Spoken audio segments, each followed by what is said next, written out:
This is a presentation of Northeast Streaming Sports.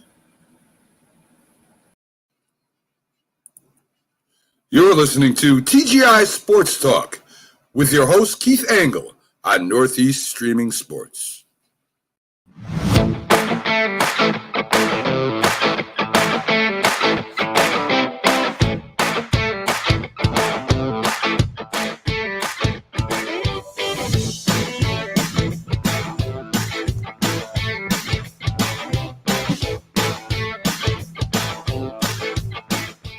Everybody, Keith Angle, TGI Sports Talk, Sunday, stream of consciousness right here on the Northeast Streaming Sports Network. We welcome you on this wonderful Easter Sunday, and if it's a holiday you celebrate, we hope you enjoy it with your family and friends, or however you choose to do so. We'll be out for a little brunch, leaving immediately after this show. So hopefully we'll have a decent crowd this morning. Good morning, Dave Guyette, our number one Yankee fan. Happy Easter to you as well. Oh, guys, what a weekend. It's some beautiful weather here Friday and, Thursday, Friday, and even a little bit yesterday. Got a lot of stuff done outside. Very happy about that. Couple things. I want to apologize for the vlog issues we had. It was a good vlog in my mind, too.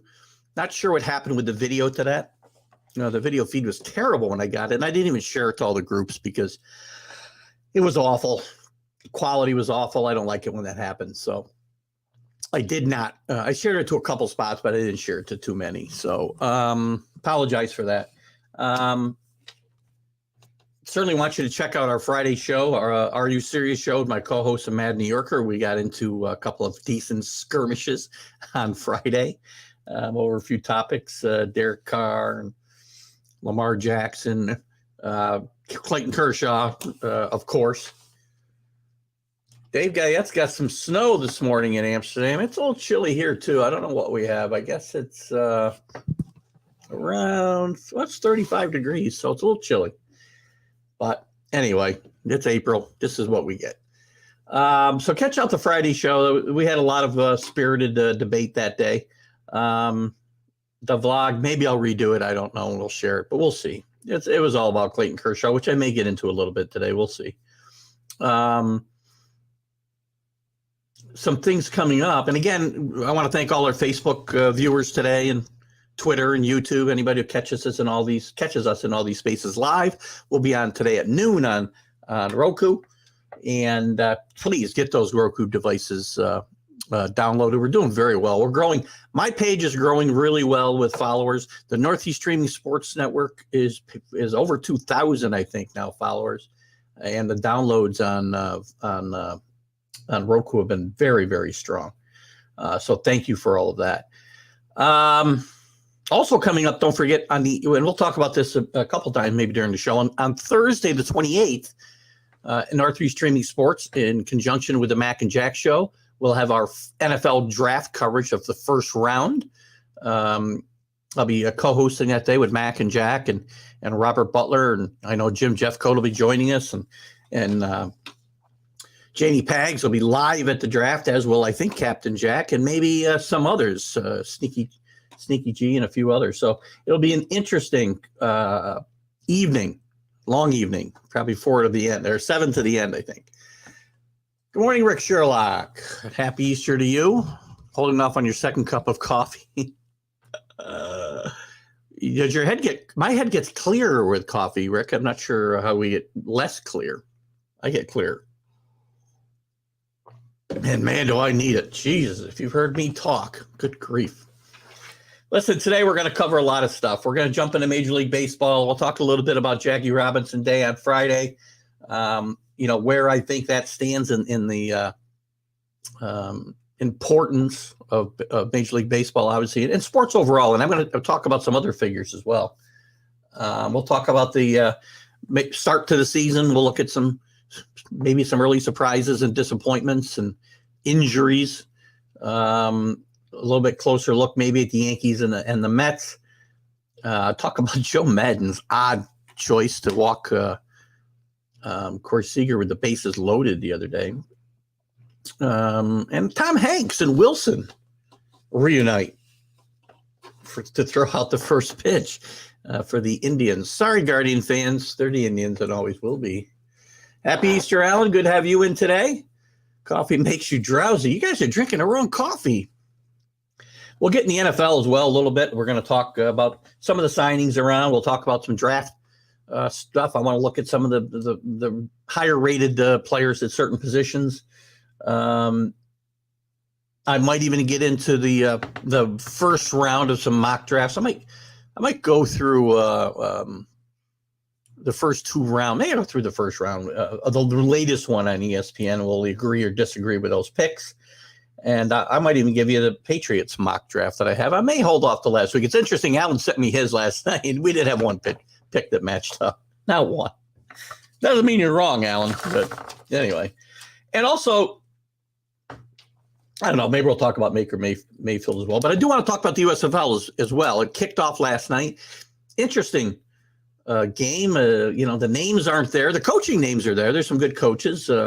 Skip Holtz and Mike Riley matched up last night. And it was, for what you're getting, it wasn't a bad start to it. We'll talk about how this league can possibly survive. And if anybody's going to care, we'll see what the TV ratings are going to be. But we'll talk more about that. But I think this morning we're going to jump right in. And we'll have Mark Mancini with us at 10:25 to destroy and knock down anything Los Angeles related, even when it's just, nonsensical. For him to think the Padres are better than the Dodgers is just beyond me.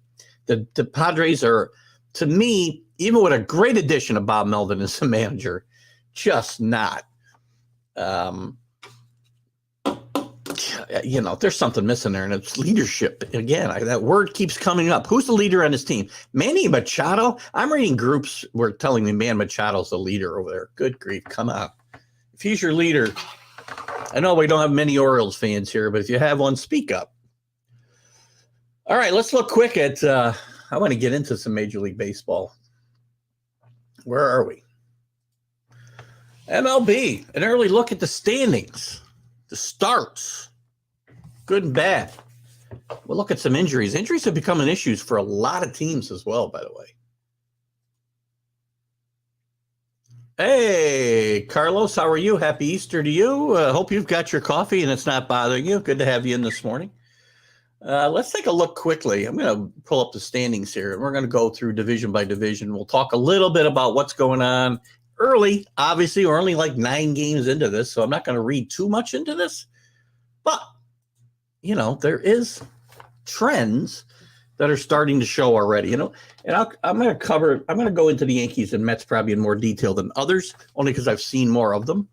I've seen enough of the Mets, just because of the Yankees and other things going on.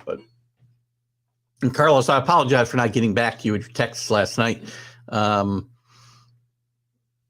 We'd gotten home from dinner and done some things, and I left my phone upstairs on purpose. I promised my wife I would stay focused on our evening together last night. So anyway, American League East, Yankees, Toronto tied at 5-4. Toronto, I think, took 2 out of 3 earlier this week. Correct me if I'm wrong. Sometimes my memory isn't great. Red Sox 4-4, Tampa Bay 4-5. Listen, I still think I haven't seen anything to change my mind about this. This division and where it'll play out. Blue Jays, Red Sox, Yankees, and Tampa fighting for third and not getting into the playoffs, either one of them. Yankees' flaws are still the same as they were, except for one game. The game they won 3-0 the other night. They played some small ball. They had some good situational hitting. But the Yankees, early season, hitting with runners in scoring position is terrible. I want to bring this number up. Hang on one second while I do this. Let me see. I thought it was like 11 for 57 or something the other night when I saw it, but see if I can pull it up quickly or not. Probably can't. I mean, they're 20th in runs scored heading into Friday night, by the way.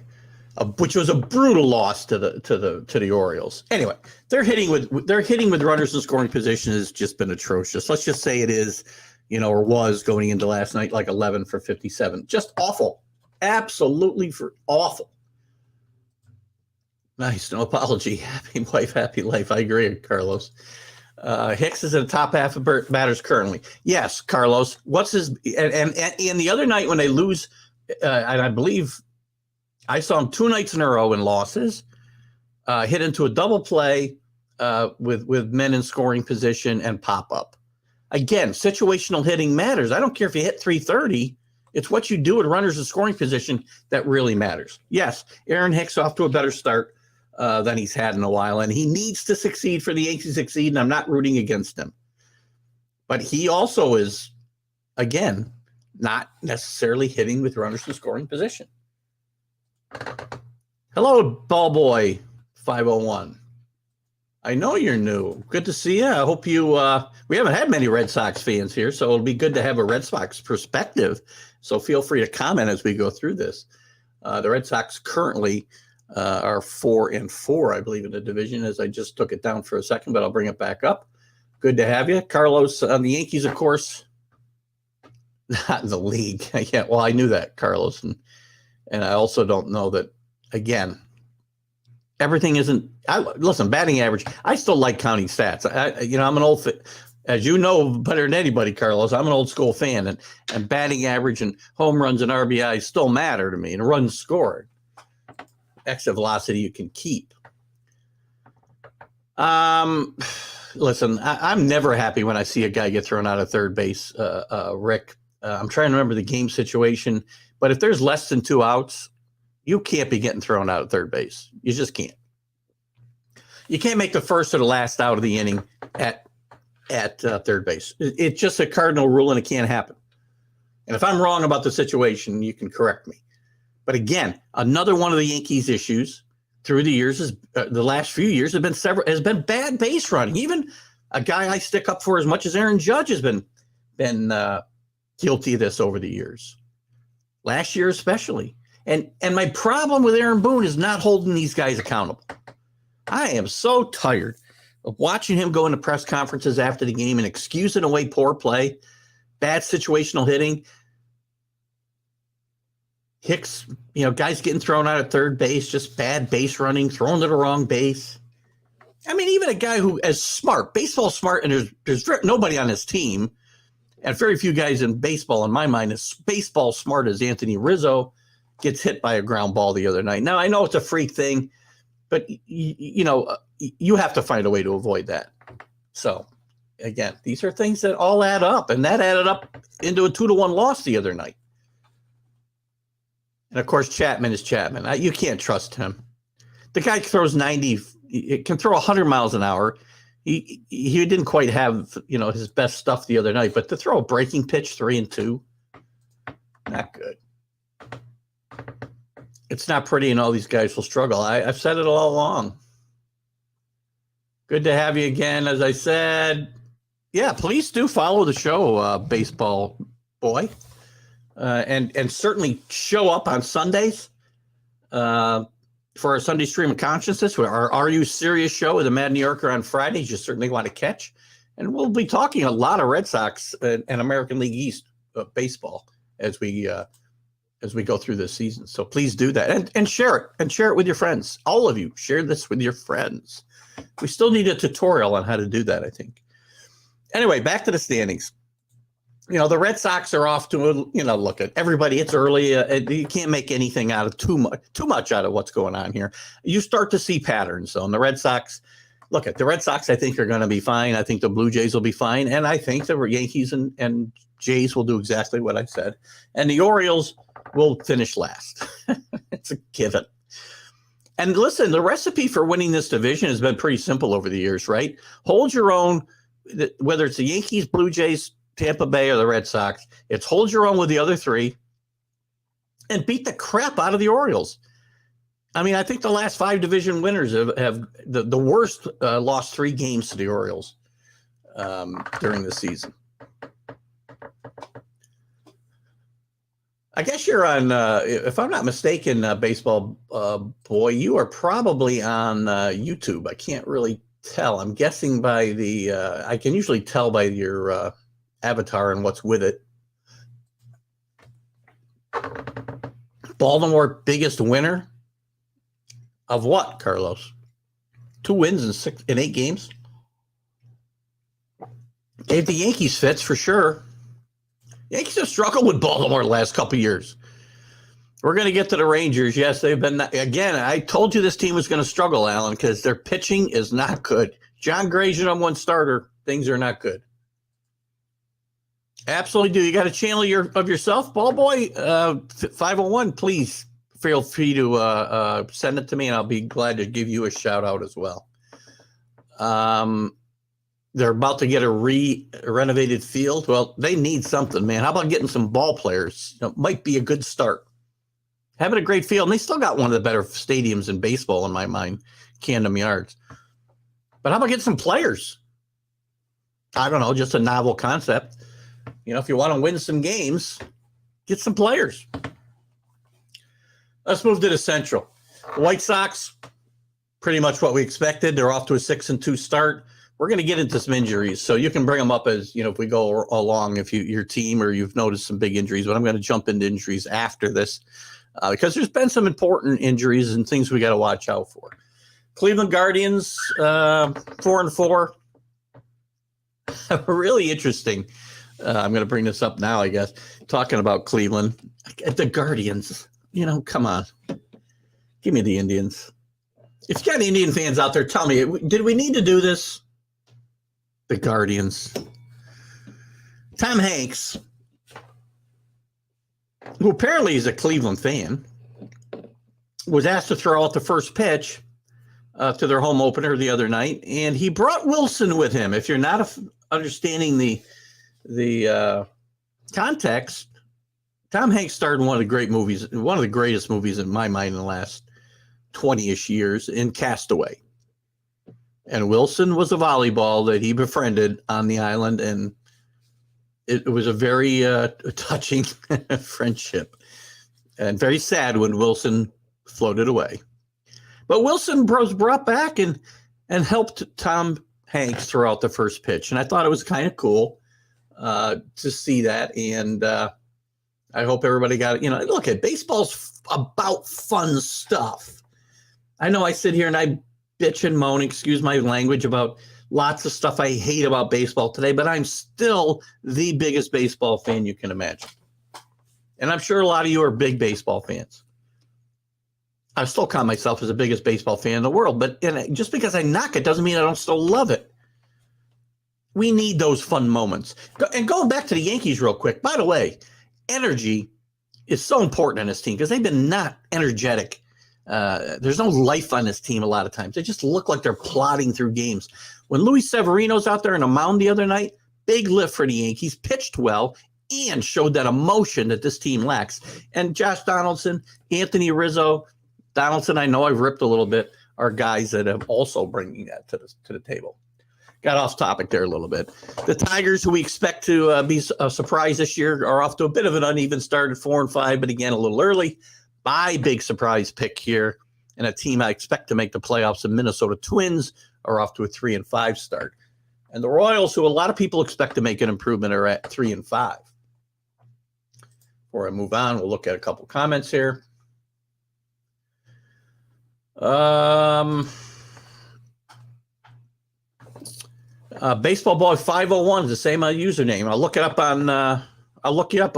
You can give us a little idea what if you're just. Do you do some vlogging or blogging or what is it you do there, Baseball Boy with 501? And we'll give you a little plug and we'll continue. Hopefully, you'll continue to enjoy our show and maybe we can interact a little bit. Who knows? Good point. I got Carlos. We'll talk a little bit about that when I get to the National League East. I do want to talk about that. The Tom Seaver ceremony. Very important. Listen, very important. Oh, Minecraft. I got you. Well, I'm a 62-year-old guy. My Minecraft knowledge is limited to what you just said. Oh, the American League West. The Astros I expect to run away with this. 5-3. Nothing to get worried about here, I don't think. The Athletics are a little bit of a surprise, off to a 5-4 start. The Angels, who I did pick to make the playoffs, are 5-4. So again, not getting yourself buried early in the year is very important. And nobody's really done that. Gotten off to an 0-8 or 1-7 start or something. One of the worst starts we've seen is by the Allen's aforementioned Texas Rangers, off to a 2-6 start. The pitching has been atrocious, as we thought it would be. Kind of interesting the other day, it might have been Allen that brought this to my attention. I'm sure it was. Joe Maddon walked Corey Seager with the bases loaded in the fourth inning. I think of a tie game. Alan, you can correct me on the circumstances or the score at the time. And look, it's something that's only happened 3 times in the history of baseball where guys have walked in winning runs. I would have bet they all happened to Bobby Bonds in 98 or 99, 2000, when Barry was either walking or hitting home runs with pretty much every at bat. But only one time did it happen to Barry Bonds. I think it was in 98. And it happened to Josh Hamilton in the early 2000s, not the early 2000s, probably, or circa 2010 or 11, maybe, when he was really hot. He was the best hitter in baseball over a couple year span before injuries and other things caught up with him. So it was a little surprising to see. Listen, Corey Seager's a nice player. Corey Seager is not Barry Bonds in that era where every time he put the bat on the ball, he hit a home run. So little interesting strategy by Maddon. They did end up winning this game. But again, a little bit unorthodox as you think about it. You don't see that type of thing. Maybe we like to see outside the box thinking. I don't have a problem with it. And again, I don't remember the score at the time, and it was a 4th inning, so it was early on. You have a lot of faith in your, I don't know. First of all, I think he gives the pitcher a bad message because you don't have confidence in him getting him out. And again, we're not talking about Babe Ruth. We're talking about Corey Seager, who's a nice player. Ball boy has 4 cards of Barry Bonds, I'm assuming. Great player. Barry Bonds, and baseball, and I'll bring this up to you guys. You guys all know my feelings about Barry Bonds and Clemens. They should be in the Hall of Fame. These guys had Hall of Fame careers before the drugs, before the steroids. And if David Ortiz is in the Hall of Fame, how is Barry Bonds not in the Hall of Fame? And I would have thought Barry Bonds was walked more than once with the bases loaded, to be honest with you, with those couple of years. Rick went to Tom Seaver's Hall of Fame ceremony in Cooperstown. It was packed and a beautiful day. It's always packed when you get somebody from New York there, that's for sure. We're going to jump into that National League East right now. The Mets are off to a nice start, 6-3. Tough loss last night. His team. I was watching Tom Bryce's show the other night, Friday night, with his crew, and a couple of the guys were they were disappointed the Mets weren't undefeated. Let's be realistic. You're not going 162-0. You're not going 160-2. This team's off to a 6-3 start, which is great. The run differential is 21, which is great at this point in the season. They're doing little things. They're doing little things the Yankees aren't doing, like hitting with guys in scoring position. And they're playing Buck Showalter baseball for the most part. And Francisco Lindor is off to a tremendous start. I think they had a nice lift on Friday. And Carlos, I think you were there, so you can feel free to comment here. I saw some video from that day and the statue unveiling, and the fact that he got a wonderful ovation, and his wife Nancy was there. Got a wonderful ovation in the stadium before the game.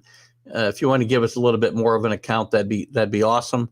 But that type of emotion helps a team, and Buck is doing a good job, I think, with this team. He's been able to give guys a little blow here and there where they need it because of the. It's interesting, when the season normally starts, in a week's time, teams have often played only 4 games or so. The teams are playing every day due to the fact that we've had to compact the schedule a little bit and some rainouts here and there. But the Mets off to a good start. Well, listen, last night it's the bullpen to me that blows this game. And if you want to compare I'm not saying they're perfect. Nobody's ever going to be perfect in situational hitting circumstances. But if you want to compare them to the team across the town, they're the best situational hitting team in baseball. You got to see Robbie hit Cano hit a home run, his first home run, I believe, since he was suspended for steroids last year. Remains to be seen how much the Mets can get out of Robbie Cano at his age, missing an entire season, not able to use some of his favorite performance-enhancing substances. But hopefully, I'll always like Robbie Cano, and I think it's terrible. Listen, Alonso's a good example.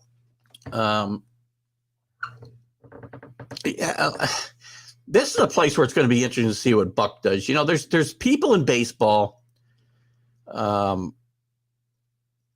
Stanton, Alonso.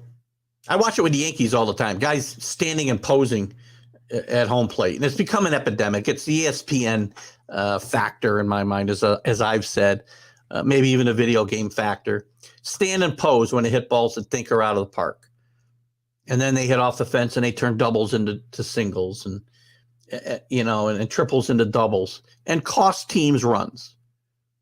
Well, Pete Alonso is a pretty good example of a guy who does posing. He's a chronic, hey, look at me, bat flipper.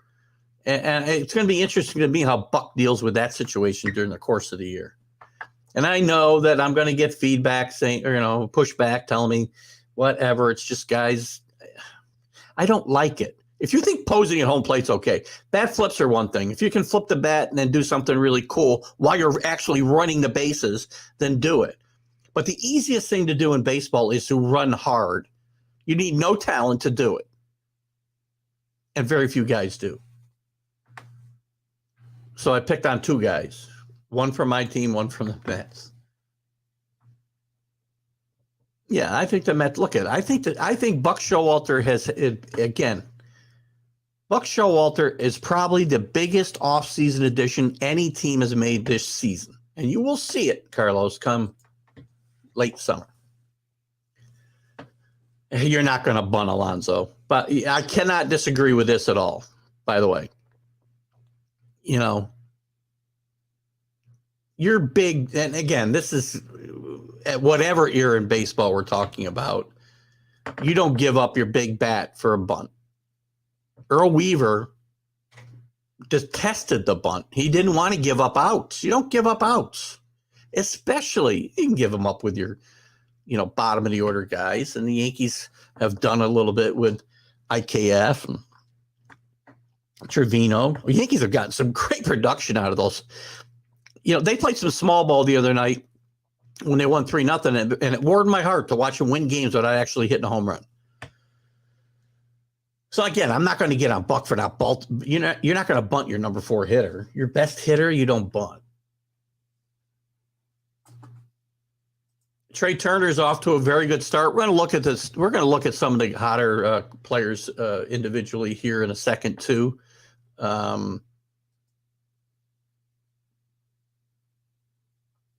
I don't know why that makes a difference, Carlos. You don't bunt ever with your best hitter.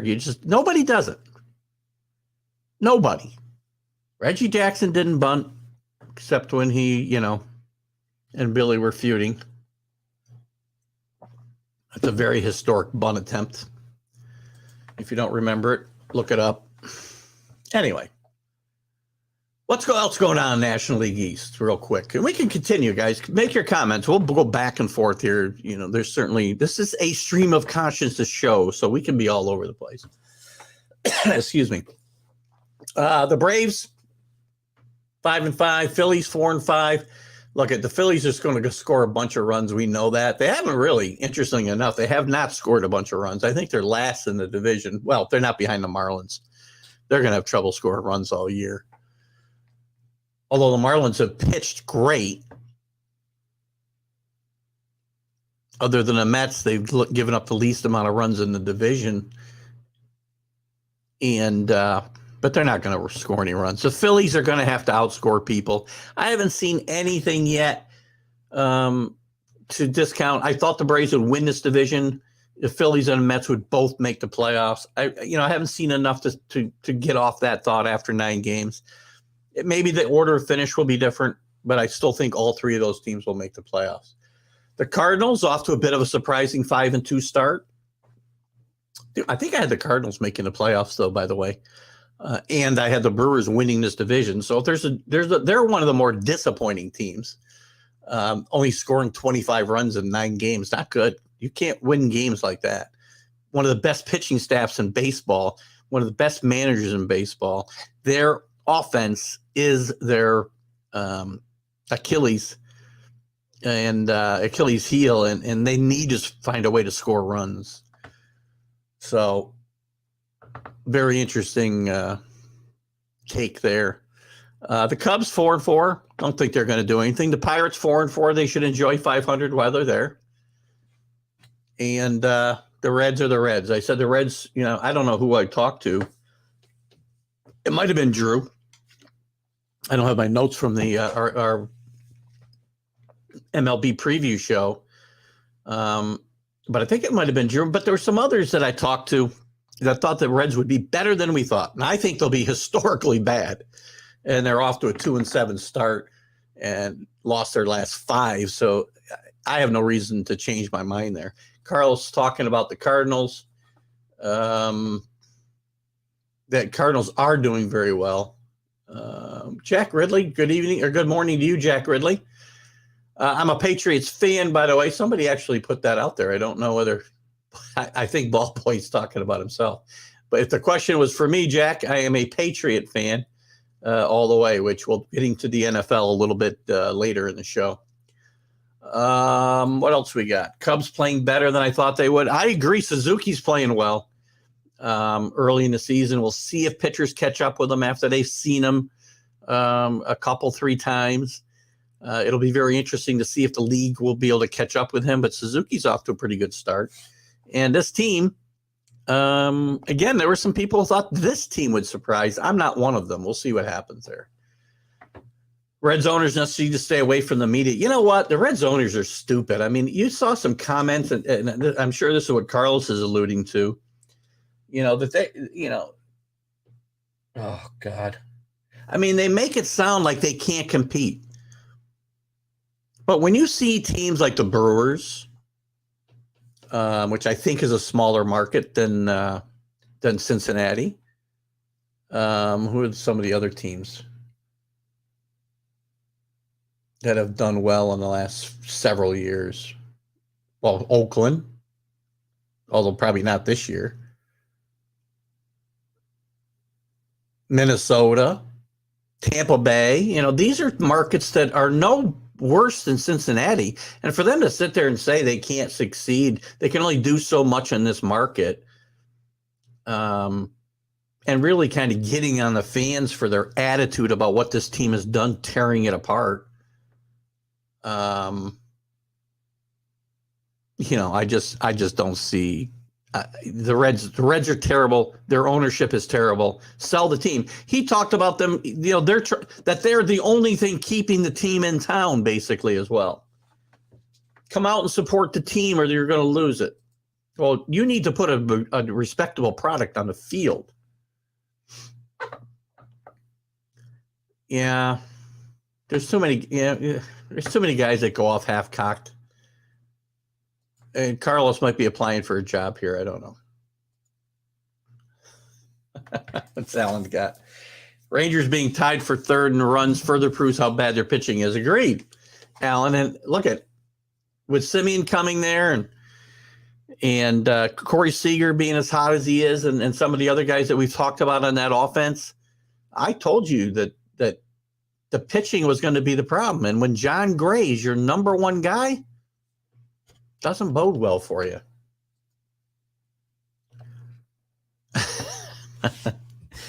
I need a communications strategist, that's for sure. Hooked on phonics. All right, let's move on. I think the Brewers will be fine, by the way. Again, one of the best managers in baseball, one of the best pitching staffs in baseball, and I do think they'll score some runs at some point, or they're not going to win, obviously. Not a rocket scientist statement there. In the West, the Rockies are surprised, winning 6 of their first 8 games. The Dodgers are tied with them at 6-2. You know, Mark Mancini is going to come on later and tell us how bad the Dodgers are, and he'll be 100% wrong. This is probably, talent-wise, the best team in baseball. I don't think there's any question about it. Now, whether they're managed correctly, I don't know. San Francisco's also 6-2. The Padres, without Tatis, for at least another couple months, they're in trouble. This is a team that just is not a good. The chemistry in this team is not good. And if you don't think you need good chemistry, you do. You just do. And the Diamondbacks, they'll be what we thought they were. The Dodgers, listen, and I'll bring this up right now too, as we're talking about, some of the things that have happened earlier here in the season. The thing that has ticked me off the most is if you've watched Friday's show, if you watch my vlog, which was all screwed up again, I apologize for the quality of the vlog. It was awful. I don't know what happened to the feed that day. I must have had it on the wrong setting. So it was awful, and I didn't even share it to a lot of groups. But Clayton Kershaw being taken out of that game the other day is a disservice to all of baseball. It's a disservice to Clayton Kershaw. It's a disservice to the guys and the people who paid money to watch that game. And it's a disservice to Major League Baseball fans as a whole. 23 perfect games in the history of Major League Baseball. 23. He threw 80 pitches, an easy 80 pitches. And there's no reason not to put him out there in the 8th inning. And if he gets in trouble, you get him out. You don't know that he's not going to come out of there in 9 pitches, 10 pitches. And then you give him a shot in the 9th. You're not overtaxing Clayton Kershaw. Sorry, I don't care about it. And if you are, then your entire philosophy, which it is all wrong. And it is wrong throughout baseball. The fact that this is okay and people running baseball and running the league, running the teams, think that this is okay is what's wrong with baseball today. Carlos said to me, history doesn't matter. Well, history does matter in all sports. If we don't follow history, why are we watching sports? Just for today? Just for the moment? Those are important moments, but those important moments are things that you remember for hundreds of years. Well, decades. But they'll be remembered forever. 100 years from now, they'll be talking, 150 years. So 23 perfect games in 150 years. And who knows if we'll see any more, the way this sport is run. And kids are brought up through the minors and whatnot, not pitching. Let's not pitch them as much as possible, especially in big moments of the game. You might have 23 perfect games 150 years from now still. 300 years in, 23 still. And listen, if this is a no-hitter, I don't have a problem with it because no-hitters, again, are getting to be a dime a dozen. But this is just got to stop. They're ruining baseball. They're depriving us of big moments in baseball. Oh, God, man. Oh, let's see. What do we got here? We got some. We got some comments here. Oh, hell, if you move me down there, I'll do it. What are you going to do? Where am I? I don't know what we're talking about. 3 of those wins for Colorado were against Texas. So, okay, that's fair enough. But again, Alan, I agree, especially this early in the year. But as a fat bastard, a coach who was one of the great coaches of all time said, and I'll let you guys figure it out. He's not my favorite guy in the world for many reasons. He's an NFL football coach. He said, you are what your record says you are. End of story. Do I think the Rockies are going to stay there with that said? No, I do not. Dodgers have tremendous depth, and it will help through a long baseball season. 162 games helps them a lot. Helps them a lot. Ball boy's favorite player is Mookie Betts. As a Red Sox fan, I can understand. It's a shame that you guys let him get away. And to be honest with you, that's a deal similar to the Aaron Judge situation in New York. Mookie Betts should never have been let go by the Red Sox, in my mind. He was the face of the franchise. He should have been paid his money and move on. Some players are playing up to win, you need a majority of your guys playing up to your contract or playing good baseball. Playing up to your contract is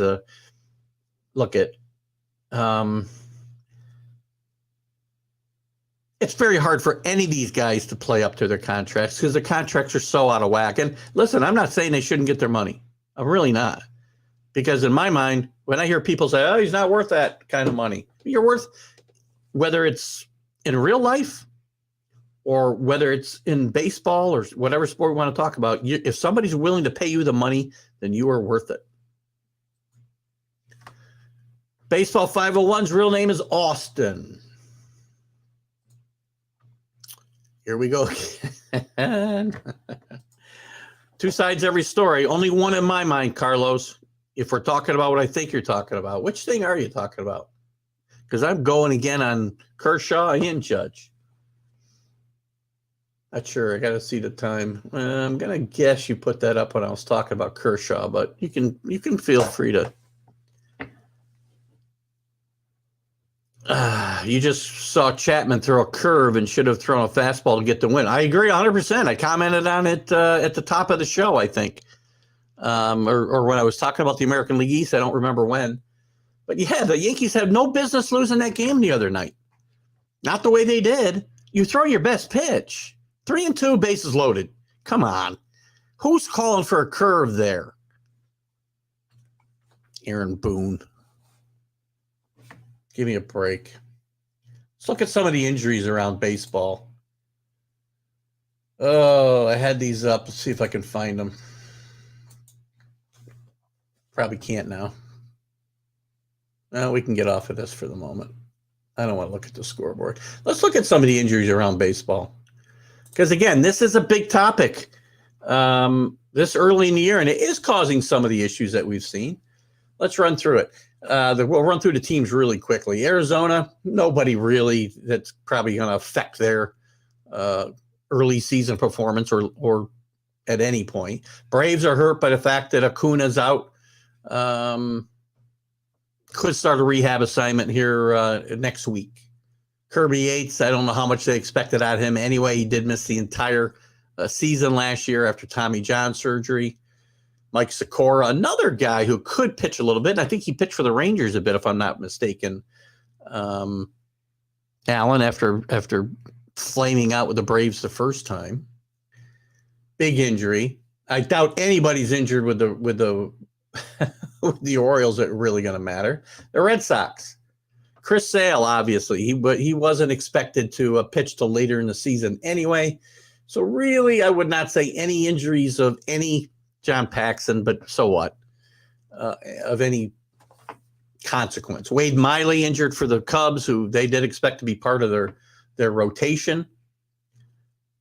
Simmons hurt early, and they're playing well again without their starting shortstop. Simmons is a really good defensive player. He's the guy the Yankees should have gone out and got as a stopgap instead of Falafa, in my mind. But whatever. He's now in Chicago, and he's out for a bit anyway. The White Sox playing well, but A.J. Pollock hurt. Moncada hurt. Lance Lynn hurt. Joe Kelly hurt. Giolito hurt. Mercedes, who knows, he might retire in a week again anyway. But there's 5 or 6 really good players that are out for the Cubs, or I'm sorry, the White Sox, and they could have some serious effect on their season. I'll move on to the Reds again. I doubt India's hurt, so that's hurt them. Nick Senzel, who they were counting on to play third base and really finally break out, I know. Actually, Mike Minor might have been the guy I was thinking about pitching for the Reds or the Rangers now that I think about it. Luis Castillo's out. This team's going to be bad anyway, but again, some major players that they were counting on are out early. Probably one of the things that's helped the God, I hate the Guardians. I'll try. I'll try, guys. They haven't had any major injuries. The Rockies, Bryant's been in and out of the lineup early. Has not been on a disabled list, but no major injuries there. The Tigers, Baez is now on the DL. They call it the IL. It's still a DL to me. Sorry. Andrew Chaffin, who again is a contributor to that bullpen. Casey Mize. So some major issues there. Alvarez out for the Astros. Lance McCullers out for the Astros. Lots of players, really decent to good players, or even great players in some examples, like Acuna, out early. The Angels, nothing really outrageous there. The Dodgers, Tommy, I don't think he's a major injury. I don't know when they're going to stop. Here's Trevor Bauer still on their injury list, guys. He's listed as day-to-day. He's out and he's still being paid. They need to resolve that situation. The Marlins, Garrett Cooper's probably the biggest guy they're missing. Brent Suter for the Brewers has been a loss for them, as has been Urias. So again, there's some examples of why they've played badly. The Twins have had issues with Sonny Gray. Brian Buxton is day-to-day. No surprise there. It's only a matter of time before he goes on the DL. And him being healthy is one of the reasons I picked them to win this division. I'm sorry. Finish second in this division and get into the playoffs. Who else? The Mets. I think I saw something come up here. COVID-19, the Mets in a rut. Good point. I hit the Mets. Canha, Nemo, both out with COVID. Taiwan Walker gets hurt in his first start. DeGrom, we know his situation. Probably won't pitch before Memorial Day at best. Trevor May out. Mets have been hurt with injuries early, but have managed to weather the storm. The Yankees really have avoided injury. I mean, Zach Britton's out, but we knew he was going to be out. Nothing really stands out as injury issues for the Yankees. The A's, I don't even know who the hell plays for the A's, so I don't think they got anybody of consequence. The Phillies have been hurt early with Juan Segura being day-to-day, not on the DL yet. They do have Herrera on the DL. Actually, they're as far as key contributors, they're fairly healthy, as are the Pirates, but the Pirates aren't going anywhere. The Padres, again, another problem for the Padres is injuries. Will Myers has had some injury issues. Mike Clevenger out. Snell out already. We know about Tatis being out for 3 months. Drew Pomeranz, who was counted on heavily for this team, out on a 60-day DL now. Key contributors out. For the Giants, Evan Longoria. Probably Matthew Boyd, who, again, I think is a decent pitcher, out for an extended period of time. For the Mariners, Mitch Haniger is an important loss for them. He's got COVID-19. Sergio Romo, who they picked up to bolster their bullpen. Ken Giles. Not a big Ken Giles fan. St. Louis, Jack Flaherty. Big loss for the Cardinals. So injuries in Tampa Bay. Look at, they got a list of injuries. You know, the biggest one to me is Pete Fairbanks. But they do have many other injuries, especially to the pitching staff. The Rangers, Brad Miller, not a big Brad Miller fan. He's day-to-day right now, but I don't see anybody. And Alan, you can, well, John Gray did go on a DL, but I don't think that's a big surprise either. You can tell me if there's anybody else you think is a huge deal. For the Blue Jays, again, they've stayed relatively healthy through. Oh, I'm sorry. Hernandez did get hurt. He's on the 10-day DL, so that's probably their biggest loss so far. And you got the Nationals where, again, this is a team not even trying to win. All right, have a great day there, Austin. Good to have you.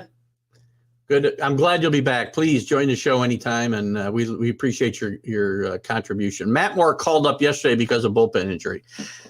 Listen, Alan, if Matt Moore, who might be as old as me, I don't know, gets called up as your April reinforcements, man, things are tough. Good call, Rick. Mark Leiter, and I think there's an E in that name, I think, too, Rick. I'm not positive. Pitched for the Cubs last night. He pitched for the Amsterdam Mohawks in 2011 and 2012. He hadn't pitched in a major since 2018. And Rick did get his autograph. His father pitched in the majors for quite a while as well. And again, we'll see you, Ball Boy. Good to have you with us today. Before I move on to the NFL, I'm not going to get into the early season stats. I'll look at it real quick here. Let's just look at some of the guys who are off to some hot starts offensively, huh? The big guys with home runs early on. C.J. Cron from Colorado with 5 and 10 RBIs. I'm guessing they played a bunch of home games. Vlad Guerrero, he's just an amazing player. Vlad Guerrero stays healthy. This kid is on his way to the Hall of Fame.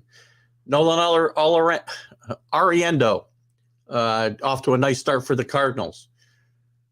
Albies, off to a nice start for the Braves. Anthony Rizzo, very important piece for the Yankees. Don't need him to hit 40 home runs, but he needs to hit in big spots. And by the way, don't get hit with the baseball when you're running on the base pass, Anthony. You're too good a baseball player and a baseball mind to do that. So these guys, not a lot of home runs. Usually you get some crazy, somebody's gone off for, 10 home runs in 9 games. That hasn't happened yet this year. Jose Ramirez for the Cleveland, who I love, signed a big offseason. By the way, Cleveland does the right thing and locks up their superstar, Brian Cashman and Hal Steinbrenner.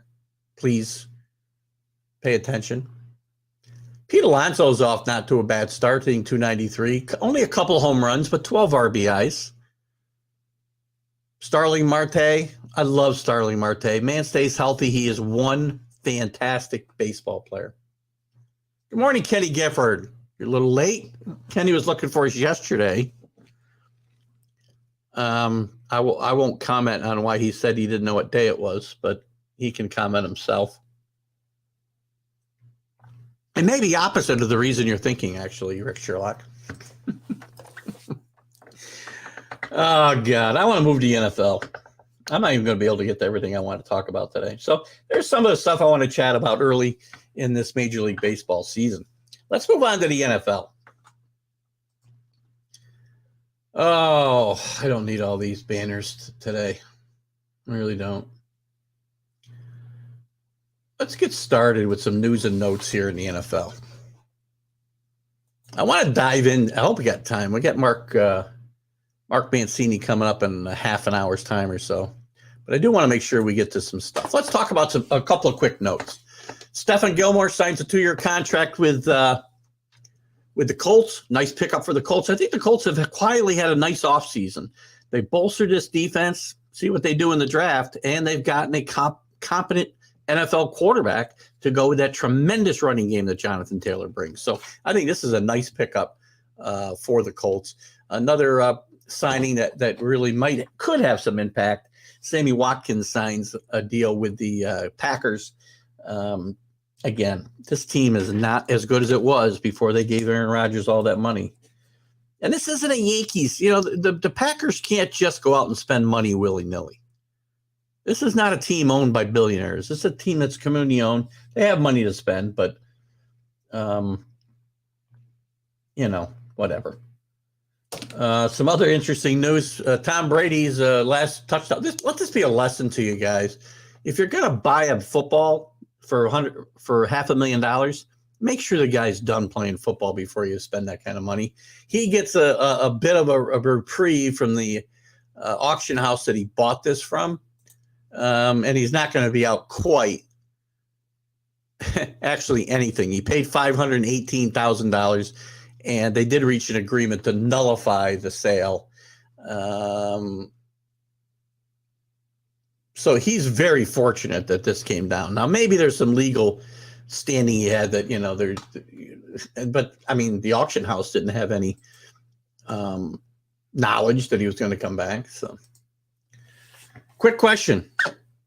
Did anyone else hear really broke under the North Carolina center Bobcat? He left the game right after. Oh, you're talking. It's that Bobcat. You're close. I did hear that something happened with the floor that night, and I don't know how much it had an effect here. I have heard about it, Kenny, and we can certainly look into it and maybe get some answers for the college sports huddle the other day. If somebody's got an answer here, they can certainly feel free to share. Please do. Some of the things I want to chat about real quickly as we head towards the NFL draft. Who are some of the players?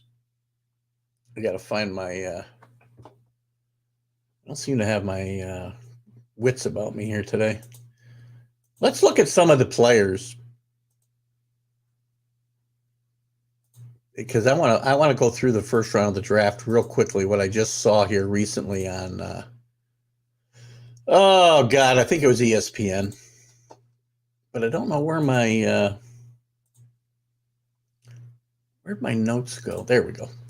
So by position, skill. I just want to look at the skill position players today, the rankings, and you guys can kind of make some comments if you want about where you think these guys may end up, or what round they may end up in, and whether this ranking is right or wrong. I'm going by a CBS ranking right now. I did read Tebow Samuel is getting death threats from fans because he won't change his stance on his contract. He also, has become the fashion, has disconnected himself from all social media links to the team. That seems to be the way they get the people's attention today. There's some interesting contract situations. We talked about some guys signing. There's some very interesting contract situations to watch. Tebow Samuel's one. Kyler Murray's another. Lamar Jackson's another. All three are different situations. So it's going to be interesting to see what happens going forward. And the draft may have an impact on whether some of these guys stay where they are or they move on. Looking at the quarterbacks, I mean, Malik Willis is the number one quarterback now. He's the guy who improved his lot the most since the season ended. With some of the college, I don't know what to call them, all-star games, showcase games, Senior Bowl for one, probably most importantly. Malik Willis is going to be a top 10 pick, and he's probably going to be a top 5 pick. I would see him going to Carolina, and we'll talk on that in a second. That's going to be my big pick. Kenny Pickett, I think Matt Corral could end up going ahead of Kenny Pickett. And I think both of them might end up in the second round. But that remains to be seen. It might be hard for Pittsburgh to pass up on Kenny Pickett if he's there when they pick in the first round. We'll see how that goes. But, these are, to me, I think Matt Corral is an interesting pick for the Seahawks. It's just a matter of whether they're going to want to take him in the first round that high. He's not a top 10 pick in my mind. And it's going to be very, very interesting to see what plays out there. But the other And Desmond Ridder, by the way, is another guy the Seahawks like a lot too. So watch that situation as well. Desmond Ridder has moved up the rankings. The list I'm looking at here still has him listed 5th behind Sam Howell. I think he's ahead of probably. It's possible he's ahead of. Listen, it's possible this guy's ahead of Pickett, and he's the number 2 quarterback in this draft. May not get drafted that way, but those are the only guys. This is not a good quarterback draft. The draft itself, other than a couple of guys at the top, in Hutchinson, maybe Hutchinson is the lone guy that really stands out to me as a guy you would say, this guy's going to be a Hall of Famer. He's going to be a great contributor and can't miss. Now, there's not really great players, but it's a deep draft in my mind with a lot of talent and good potential. But as you'll see, if we ever get to my mock draft with the Patriots, which, again, Al and I didn't agree on one. Let's see. After we talked about the quarterbacks, let's see what we got here. So Carlos talking about Tebow not worth the big contract. Listen, Tebow Samuel is a really good player. And again, they find lots of ways to get him the ball. And if he's in the right offense, he is a great contributor. But he's not that big a guy, and the workload could hinder him. He's a poor man's Tyreek Hill, and how he's not going to get Tyreek Hill money remains to be seen. 3 quarterbacks are going round 1. 6. Who's got that pick? It's an interesting pick there, Alan. Let me see where my my mock draft is here. Hold on. Who's got that 6th pick? Oh, Carolina. Yeah, I do have them going in the 6th as well. Some people have them going earlier than that to the Texans, obviously. It's going to be interesting to see if the Texans take a quarterback. You got Pickett at 20, right before the Patriots, who would not be taking a quarterback, to the Steelers. I think that makes I don't know. I just have a feeling that may not happen, but we'll see. I think the Steelers may be sitting and waiting on Baker Mayfield. And you got the Lions taking Corral. Interesting. What else we got here? These 3 quarterbacks will cause a rift in the draft. Yeah, I'm not sure how you use the word rift in this context. I think you're going to see some trading around, and you may see these guys not go where you expect them to go. Of course, you're selling your picks. You listen, the Jets cannot pass up on Tebow, which I know you don't like anybody named Tebow. Carlos, but Tebow is still, to me, a game-changing pass rusher, and the Jets cannot pass up on him on number 4. If the Jets or the Giants have a shot at Sauce Gardner, they ought to be grabbing him as well. And the Jets could very well go wide receiver at number 10 if the right guy is there, like Wilson from Ohio State. We'll see. Seahawks are rumored to possibly trade back into the 1st round and get a quarterback. That's where, again, if they trade back, I see Matt Corral ending up in that spot. That's what I see. Or Ridder. But Ridder is not a 1st-round talent. So if they decide Ridder's their guy, then they probably won't trade back for that quarterback. Kenny, I like sports in general, but the whole money and rule changes are turning me away from it. Guys getting $30 million a year is bullshit. I know Keith feels it. Look, I do feel if somebody's willing to pay you the money, who am I to say you're not worth it? But it's time. It's never going to happen. You can't put the genie back in the bottle, Kenny. Who says the NFL is a not-for-profit? They pay taxes just like everybody else. Maybe I'm wrong, but I don't know that there's anybody thinks the NFL is a not-for-profit. They're getting paid billions of dollars just in TV contracts. Jets are closer to returning. No, I see. Look at it. I think the Jets and Giants both are a few players away from being very competitive. Maybe not winning 9 games. I did say they could go 500 the other day, which is absolutely impossible mathematically, of course. 9 games does not promise you a playoff, and look at it, probably shouldn't. It's 1 game over 500. Tampa, Kenny, good. This is a great point, Kenny. Tampa, I think it's possible. I have read a lot of rumors this last couple of weeks, too, about Tampa sitting on Mayfield, bringing him in to be a backup to Brady until, whether Brady stays 1 more year. Brady may still play next year, but there's no guarantee it'll be in Tampa. And Baker Mayfield would be probably a very good or a better plan B than they have right now. Allen has the Jets taking Gardner. See, Gardner, I don't know if Gardner's going to go that high at 4. To be honest with you, I've seen drafts that have him as high as 2. But I can't pass up the pass rusher for the even though he's a great player. I think the Jets might gamble that he might be there at 10. I don't think he will be, but I think Thibodeau's the pick for them. Trayvon Walker. Evan Neal's my guy. Good pick there.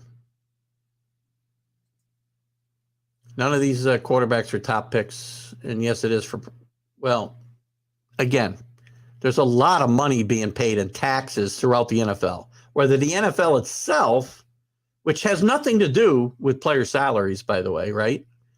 The teams pay the salaries. Now, the NFL supplies a lot of the money that gets paid in salaries through the TV contracts that's distributed throughout the league. So in that case, maybe they're a nonprofit. I don't know for sure, Kenny. I'd have to do some research. I'm not going to say you're wrong. But I can tell you this right now. The teams that play within the NFL are not nonprofits. They pay tax on everything that they do. So while the NFL is an organization, maybe not-for-profit, the actual participants, team-wise, are not, which is really what matters.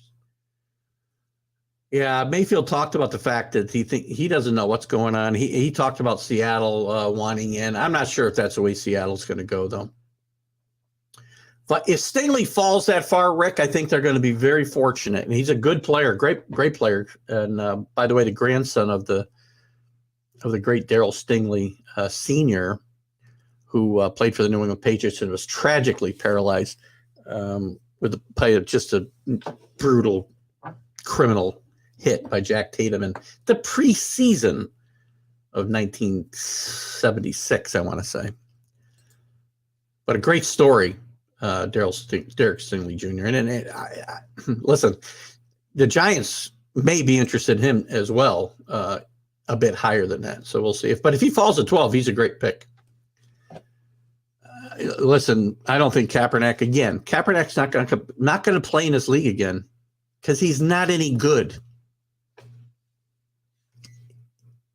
He had a good year in a gimmick offense, and the league caught up with it. And that's why he's not here anymore. Think about Tim Tebow. Tim Tebow made the playoffs with Denver and won a playoff game and then couldn't play anymore because they catch up with the things that they're doing with these gimmicky things. Unless you're Dan Snyder and keeps everything hidden. Well, that's true. I see the Giants and Mets are muffing with all kinds of busted picks. Stay safe, get depth. Well, I don't disagree with they can't be signing free agents. That's why DK Metcalf wouldn't have been a good pick for the pickup for the Jets or Cooper or any of these guys that are going to be big contracts, veterans. But there's no reason not to go for, and again, for need in the first round of this draft. If I'm the Jets, I keep both picks.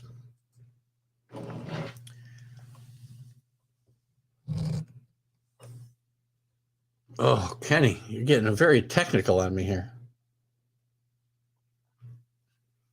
So again, the money flows through the NFL. And they have administrative fees to pay, like the $40 million they pay Roger Goodell. But the money flows from them. The NFL's not keeping billions of dollars. The money's getting passed on to the teams and players. So again, they're not making billions of dollars a year as a league. The teams might be. Oh my God. I want to get into USFL a little bit. So I want to go through this. Let me go through this mock draft real quick. Let's do that. I'm going to give you this. Here's the latest mock draft. This is from Mel Kiper yesterday. Number 1, Jacksonville, Aiden Hutchinson. I don't think any way that he does not get picked number 1 in this draft. He's got Sauce Gardner going number 2 to Detroit. I don't see that at all. I think Detroit will go elsewhere here or possibly trade this pick. He's got Trayvon Walker going to the Texans. I won't disagree with that one. I think it could go a different way. But I don't think they're going to take a quarterback here. And running backs, by the way, guys, there might not be any drafted in the first round. It's amazing how running backs have lost stock in this new NFL model that we're in. He's got the Jets with Tebow at 4, which I totally agree with. He's got the Giants taking Ikem Ikawana from North Carolina State at 5. I don't agree with that at all. I do think there's a very good chance that the Giants take either Stingley or Gardner in this spot. Carolina, he's got Malik Willis going there. I agree. The Giants with their second pick at number 7, Jermaine Johnson, defensive end from Florida State. The Giants could trade out of this spot. I wouldn't be shocked to see that. And they could trade out of the 5th spot if they think that Gardner will still be there at 7 or Stingley. So Rick, I think Stingley is going to be gone myself before they get there. The Atlanta Falcons, he's got Garrett Wilson for Ohio State. They need everything, but I think they may go defense. And you may see one of the top cornerbacks go here, depending on who's left. The Seahawks with Evan Neal. And again, I think you could see Atlanta go Evan Neal as well. The Jets in their second pick, I'd have them getting Garrett Wilson. But he's got Drake London. So I could see either one of those, Drake London from USC or Wilson from Ohio State. I think the Jets should stay pat with their picks and go for the wide receiver at 10 and Thibodeau at 4. Kyle Hamilton, the safety out of Notre Dame, going to the Redskins, or the team formerly known as the Redskins. I will tell you, Rick, and maybe you already know this, he does have Derek Stingley, Mel Kiper does, going to the Vikings at number 12. I'll get to your guys' comments in a second. Houston, Charles Cross. We're going to go through some of this on Wednesday as well. Charles Cross, offensive tackle to Mississippi State. No problem there. Trent McDuffie, cornerback of Washington. Some talk around the Patriots with some of these cornerbacks if they fall to 21. If I'm the Patriots, I don't. I think cornerback is very deep. I think wide receiver is very deep, and I think the Patriots will take some of these guys later, and I'll give you my Patriot picks in just a second. Chris Olave, another name that's been boundied about, the other wide receiver from Ohio State to the Eagles at 15. Maybe. I've also again mentioned with the Patriots at 21. So there's quite a range of places some of these guys are falling here. The Saints, Trevor Penny from offensive tackle from Northern Iowa, Jordan Davis, a defensive tackle from Georgia, who the Patriots were linked with quite a bit in these mock drafts early on. He started to move up the charts a little bit. Patriots could take him if he were to fall, but I do not think he will. The guy I think the Patriots will get, Kuiper's got going to the Eagles at 18, Nakobe Dean, inside linebacker from Georgia. He's my pick for the number 1 pick for the Patriots. I'll get to your comments in a second, I promise you. New Orleans Saints, Jameson Williams, wide receiver from Alabama. Now, I hear him mentioned with the Eagles a lot as well, and even potentially the Jets. So we'll see. He does have Kenny Pickett going to the Steelers at 20, as Alan had said. Kuiper's got Devin Lloyd, the inside linebacker from Utah, going. These are the two guys I flip-flopped on. I had about 9 guys I considered for the Patriots. Oops, what happened there? Not sure what I did. Oh, I think I went full screen. That's okay. I think we can get out of that. All right, good. I'll give you those picks in just a few seconds once we get through this. Kristen Watson, North Dakota State to the Packers. They need wide receiver help, obviously. Don't know if they're going to reach that far in the first round. Treylon Burks, wide receiver from Arkansas, also highly thought of by many teams, to the Cardinals. For you, Alan, Arnold Ebiketie, defensive end from Penn State. 2 years in a row they go to Penn State, the Cowboys. We'll see if that happens. Daxton Hill, defensive back from Michigan to Buffalo. Jahan Dotson, wide receiver from Penn State to the Titans. Devontae Wyatt, defensive tackle from Georgia to the Buccaneers. A kid I love, Zion Johnson from Boston College, who can play all over the offensive line, going to Green Bay. That'd be a good pick for Green Bay. And he may go higher than that. I got a feeling he may be gone before 28. The Chiefs, Anthony Booth Jr., Clemson cornerback. Chiefs going back-to-back defensive picks with George Karlaftis from Purdue, another underrated player. Probably ought to go before 30, but we'll see what happens there. With the 31st pick, the Jets, again, without a trade, there are some people thinking they'll trade out of this spot, if not the other two. Tyler Lindenbaum from Iowa. He's a center. And then finally,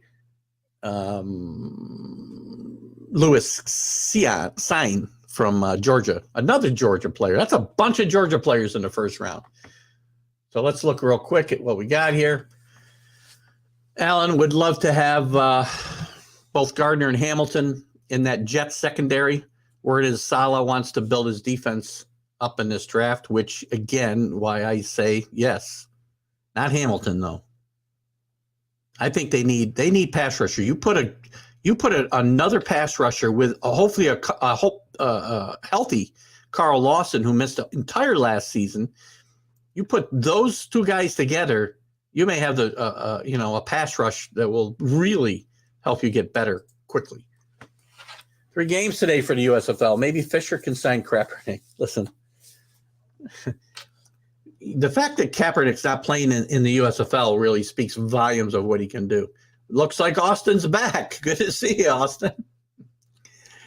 That's who I want at 24. I'm not really sure. Oh, you're talking about your pick?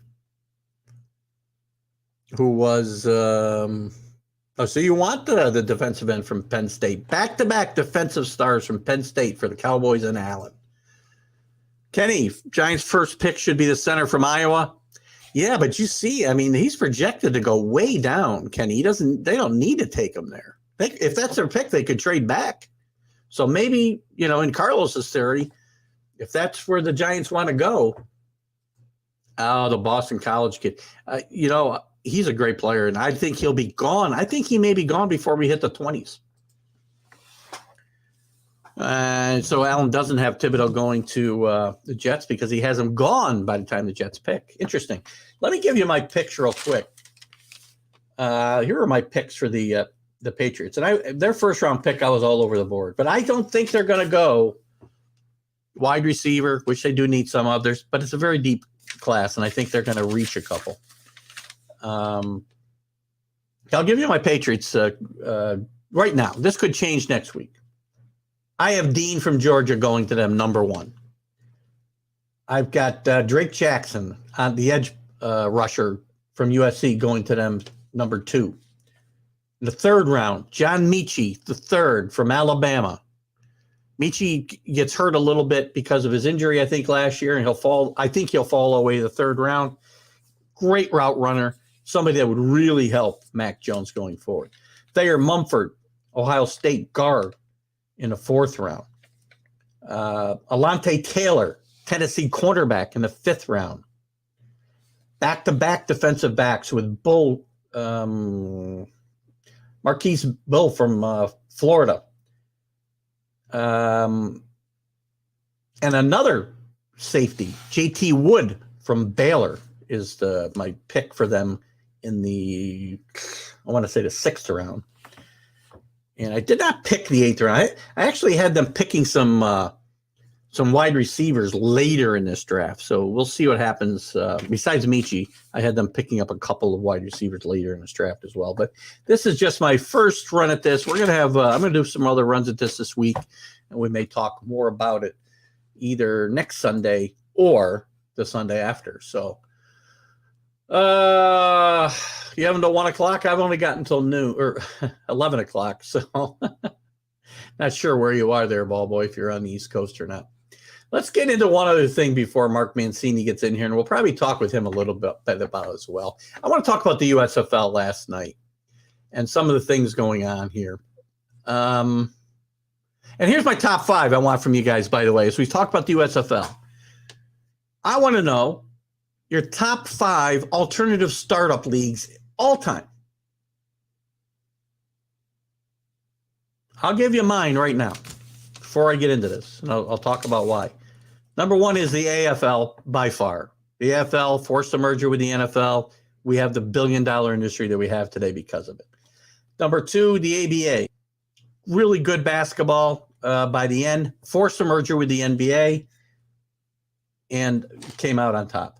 Secondly, third, the WHA, World Hockey Association.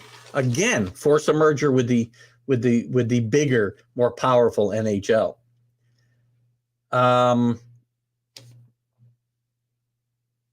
Fourth, I can't read my writing for fourth. Isn't that awful? I know I had the USFL, the original USFL, 5th, and that league could have made it if they had stuck to the spring and hadn't gone crazy on salaries right away. I can't read my 4th one. I guess it'll come to me. Oh, NFL Europe. NFL Europe, only because a lot of guys went there and developed into really good players. And number 1 in that group, Kurt Warner, Hall of Famer. So that's going to be my picks right there for the 5 alternative leagues, sports leagues in history. So keep that up. West Alberta. Oh, you're in Canada. No kidding. Well, it's good to have you with us from Canada. So you guys can throw those out as you feel fit. And what I do want to talk about, though, is the USFL. Last night was their kickoff with Birmingham against the Generals. It was an exciting game. The play was sloppy at times, exciting at times. They've gone all in on some head coaches. Mike Riley and Skip Holtz last night faced off against each other. Jeff Fisher, as Rick mentioned, is coaching in this league.